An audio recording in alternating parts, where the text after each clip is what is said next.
दोस्तों, संगम तट पर फैले महाकुंभ मेले की रौनक चरम पर थी। करोड़ों श्रद्धालु गंगा, यमुना और अदृश्य सरस्वती के संगम में डुबकी लगा रहे थे। दूर दूर से आए नागा, साधु, तपस्वी और संत महापर्व में शामिल हो रहे थे। अखाड़ों की पेशवाई निकल रही थी। शंख और घंटियों की गूंज से वातावरण आध्यात्मिक हो उठा था। इसी भीड़ में अचानक हलचल मच गई। लोग इधर से उधर भागने लगे। किसी ने चिल्लाकर कहा, देखो देखो, शेष नाग पर एक साधु तैरते हुए आ रहा है। भीड़ की नजर गंगा की लहरों पर टिक गई। पानी के बीचों बीच एक अद्भुत दृश्य प्रकट हुआ। एक लंबा चौड़ा दिव्य साधु काले नागों से घिरा हुआ गंगा की लहरों पर धीरे धीरे तैरता हुआ संगम किनारे आ रहा था। उसका चेहरा तेज से दमक रहा था। बाल जटाओं में घिरे थे और संपूर्ण शरीर भस्म से सना हुआ था। भीड़ में खड़े श्रद्धालु हाथ जोड़कर नतमस्तक होने लगे। किसी ने कहा, शायद स्वयं भगवान शिव के दूत आए हैं, तो किसी ने कहा, ये कोई महान तपस्वी है। इसी बीच पुलिस अधिकारी अनिल चौधरी और उनकी टीम वहां पहुंची। उन्होंने साधु को ध्यान से देखा और उनके माथे पे शिकन आ गई। यह ढोंग है, कोई इंसान शेष नाग पर तैरकर नहीं आ सकता, अनिल चौधरी ने कठोर स्वर में कहा। एक कांस्टेबल ने फुसफुसाते हुए कहा, सर, ये साधु कोई चमत्कारी बाबा लग रहे हैं। जनता इन्हें भगवान का अवतार मान रही है, हमें सावधानी बरतनी चाहिए। लेकिन अनिल चौधरी ने झुंझलाकर कहा, यह कुंभ मेला है, यहाँ हर साल हजारों बाबाओं की भीड़ उमड़ती है, लेकिन हम अंधविश्वास नहीं फैला सकते। यह साधु कोई जादूगर हो सकता है। फिर बिना देर किए उन्होंने आदेश दिया, इसे तुरंत गिरफ्तार करो। पुलिस ने साधु के पास जाकर कहा, बाबा, आप कौन हैं और यहाँ क्या करने आए हैं? साधु ने अपनी आंखें खोली। उनकी दृष्टि इतनी तेजस्वी थी कि पुलिस कर्मियों की रूह कांप गई। उन्होंने शांत स्वर में कहा, मैं स्वयं नहीं आया, मुझे महादेव ने भेजा है। सत्य की परीक्षा न लो। लेकिन पुलिस ने उनकी बात अनसुनी कर दी। 2 कांस्टेबल आगे बढ़े और साधु के हाथ पकड़ के उन्हें गिरफ्तार करने लगे। तभी एक अजीब घटना घटी। साधु की त्वचा पर हाथ रखते ही दोनों कांस्टेबल जमीन पर गिर पड़े, जैसे किसी अदृश्य शक्ति ने उन्हें पीछे धकेल दिया हो। भीड़ में सन्नाटा छा गया। कुछ लोग भयभीत होकर पीछे हट गए, तो कुछ श्रद्धालु और अधिक श्रद्धा के साथ साधु के चरणों में गिर पड़े। लेकिन अनिल चौधरी इस पर भी नहीं रुके। उन्होंने कड़े शब्दों में कहा, यह कोई जादू टोना है, इसे तुरंत गाड़ी में डालो और थाने ले चलो। पुलिस ने पूरी ताकत लगाकर साधु को पकड़ लिया और जीप में बैठा लिया। लेकिन जैसे जीप आगे बढ़ी, अचानक पूरे शहर की बिजली गुल हो गई। आसमान में अजीब सा काला बादल घिर गया और गंगा की लहरें उफान पे आ गई। पुलिस की जीप महाकुंभ मेले से निकलकर थाने की ओर बढ़ रही थी। रास्ते में घना अंधेरा छा गया, जैसे कोई अदृश्य शक्ति संपूर्ण वातावरण को अपने वश में कर रही हो। हवा का रुख बदल चुका था और गंगा की लहरें अचानक इतनी तीव्र हो गई कि किनारे लगे नाव पलटने लगी। पुलिस अधिकारी अनिल चौधरी ने घबराकर अपने ड्राइवर से कहा, गाड़ी की स्पीड तेज करो, ये सब अंधविश्वास है। लेकिन जैसे ही ड्राइवर ने एक्सीलेटर दबाया, अचानक जीप के टायर जमीन में धंसने लगी, मानो कोई अदृश्य शक्ति उसे आगे बढ़ने से रोक रही हो। जीप में बैठे साधु अब तक मौन थे, लेकिन उन्होंने धीरे से आंखें खोली। उनकी आंखों में एक अजीब सी तेज था, जैसे वे सृष्टि के हर रहस्य को जानती हो। उन्होंने शांत स्वर में कहा, तुम्हें चेतावनी दी थी, सत्य की परीक्षा मत लो, परंतु अब जब तुमने उसे ललकार ही दिया है तो परिणाम ही तुम्हें ही भुगतना होगा। अनिल चौधरी ने झुठलाकर कहा, चुप रहो, तुम तुम्हारे जादू टोने से डरने वाले नहीं हैं। साधु हल्के से मुस्कुराए और बोले, तो फिर देखो, महादेव का न्याय शुरू हो चुका है। किसी तरह पुलिस जीप से बाहर निकला गया और साधु को थाने लाया गया। लेकिन जैसे उन्हें लॉकअप में डाला गया, अजीब घटनाएं होने लगे। सभी घड़ियां अपने आप पीछे चलने लगी। थाने की लाइट जल बुझने लगी। हवा में मंत्रों की गूंज सुनाई देने लगी। एक कांस्टेबल डरते हुए बोला, सर, ये कोई आम साधु नहीं, हमें इन्हें छोड़ देना चाहिए। लेकिन अनिल चौधरी अड़िग थे। उन्होंने गुस्से में कहा, सभी अंधविश्वास छोड़ो, हम उन्हें कोर्ट में पेश करेंगे। रात होते ही पूरा थाना एक रहस्यमयी आवाज से घिर गया। साधु अभी मौन ध्यान में बैठे थे, तभी एक भयंकर आंधी आई और थाने की सभी खिड़कियां खुद ब खुद खुल गई। तभी एक दिव्य शक्ति प्रकट हुआ। लॉकअप के अंदर एक विशाल शीर्ष नाग दिखाई देने लगा, जिसकी आंखें जलती हुई अग्नि से समान थी। उनके फन इतने विशाल थे कि पूरे थाने की छत कांपने लगी।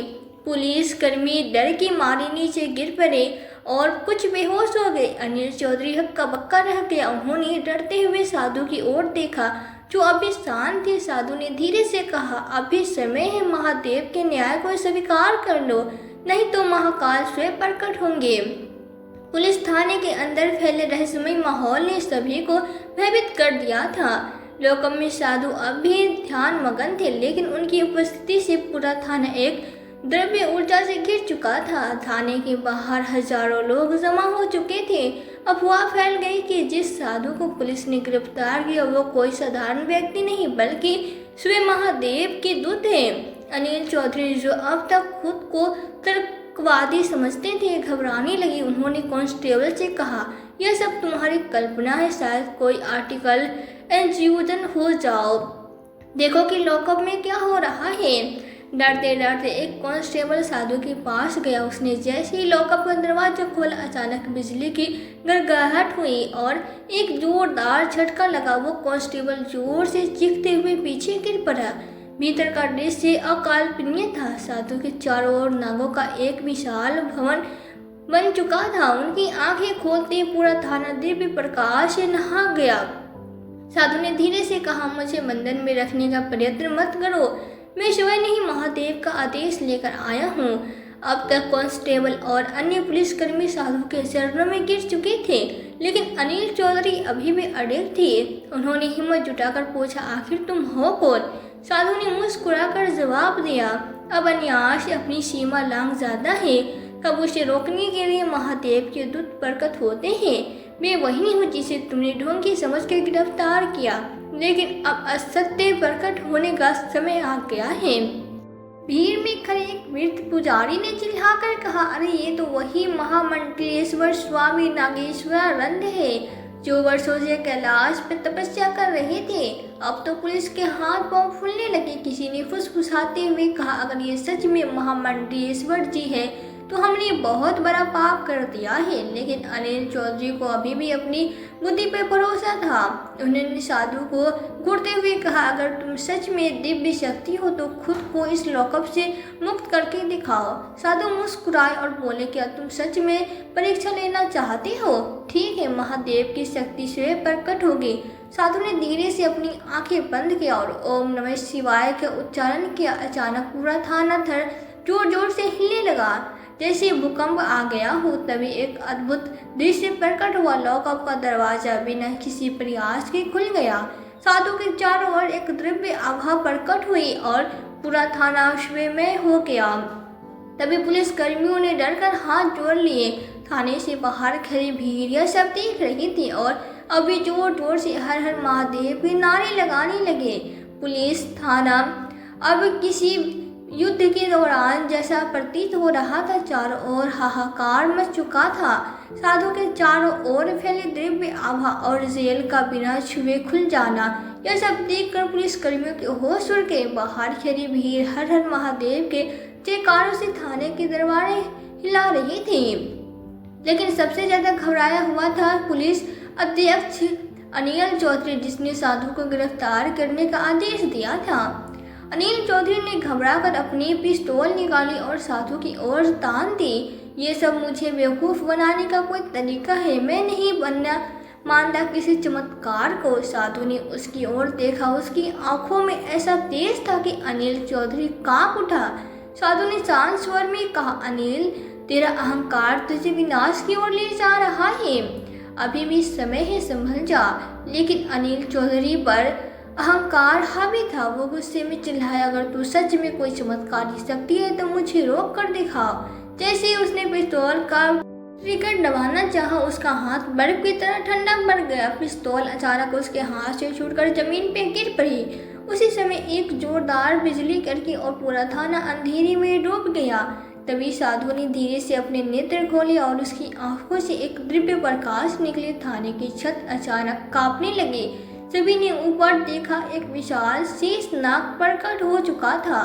यह कोई सपना नहीं था। उसकी चमकती आंखें, फन पर बना त्रिशूल का चिन्ह और गंगभेदी फुफकार ने पूरे शहर को हिलाकर रख दिया। पुलिसकर्मी घबरा कर जमीन पर गिर पड़े। भीड़ में से कई लोग हाथ जोड़कर रोने लगे। साधु ने गंभीर स्वर में कहा, जो महादेव के भक्तों को कष्ट देता है उसे दंड अवश्य मिलता है। तभी अनिल चौधरी जोर से चीखने लगा। उसकी आंखें सफेद हो चुकी थी और वो जमीन पर गिरकर तड़पने लगा। साधु ने शांत स्वर में कहा, हर युग में लोग सत्य की परीक्षा लेते हैं, लेकिन सत्य अडिग रहता है। महादेव की शक्ति में अंधविश्वास नहीं, विश्वास चाहिए। यह कुंभ या संगम सब कुछ शिव की लीला है। जो इसे अपवित्र करने की कोशिश करेगा वह स्वयं नष्ट हो जाएगा। अनिल चौधरी महादेव के कोप में अंधा हो गया और रोते हुए साधु से क्षमा मांगने लगा। पुलिस कर्मियों ने साधु के चरणों में गिरकर प्रार्थना की और उन्हें छोड़ दिया। साधु धीरे धीरे गंगा की ओर बढ़ने लगे और देखते ही देखते गंगा की लहरों में विलीन हो गए। पूरी घटना ने शहर को हिला दिया। लोग कहने लगे कि शायद स्वयं भगवान शिव के दूत धरती पे आए थे। महाकुंभ का पवित्र मेला अपनी चरम सीमा पर था। गंगा के तट पर लाखों श्रद्धालु एकत्रित थे, लेकिन अब वहाँ श्रद्धा के साथ साथ आश्चर्य और भय का मिश्रण भी था। जिस साधु को पुलिस ने ढोंगी समझकर गिरफ्तार किया था वो अब किसी दिव्य चमत्कार का प्रतीक बन चुका था। अनिल चौधरी, जो अभी कुछ घंटे पहले तक महादेव और चमत्कारों का मजाक उड़ा रहा था, अब अंधा हो चुका था। उसकी आंखों की रोशनी चली गई थी और वह तड़पते हुए जमीन पे गिर पड़ा।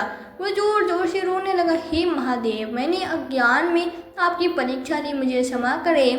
भीड़ में खड़े लोगों ने यह दृश्य देखा और सबकी आंखें नम हो गई।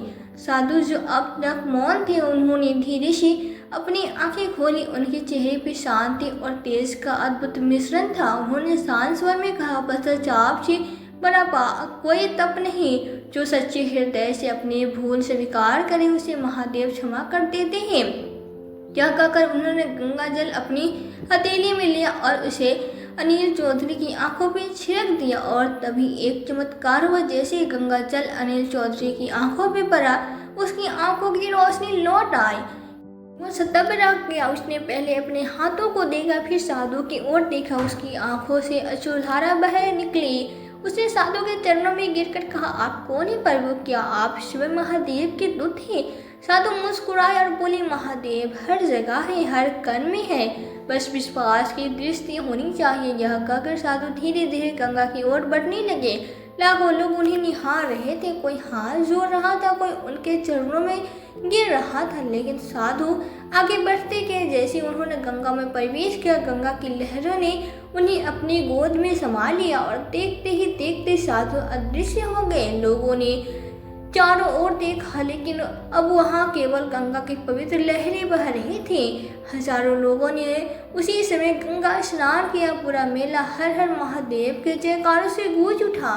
पुलिस प्रशासन ने अपनी घुटनों पर बैठकर साधु के आगे नतमस्तक हो उठे। उन्हें महादेव का दूत घोषित कर दिया। इस घटना के बाद महाकुंभ का मेला और भी पवित्र माना जाने लगा। लोगों ने यह शिक्षा ली कि अहंकार का अंत निश्चित है और जो महादेव पे सच्ची श्रद्धा रखता है वो कभी पराजित नहीं होता। दोस्तों, आपको क्या लगता है, ये सच में महादेव का चमत्कार था या कुछ और? अपनी राय कमेंट बॉक्स में लिखकर ज़रूर बताएं। वीडियो को लाइक, शेयर और चैनल को सब्सक्राइब जरूर करें। धन्यवाद।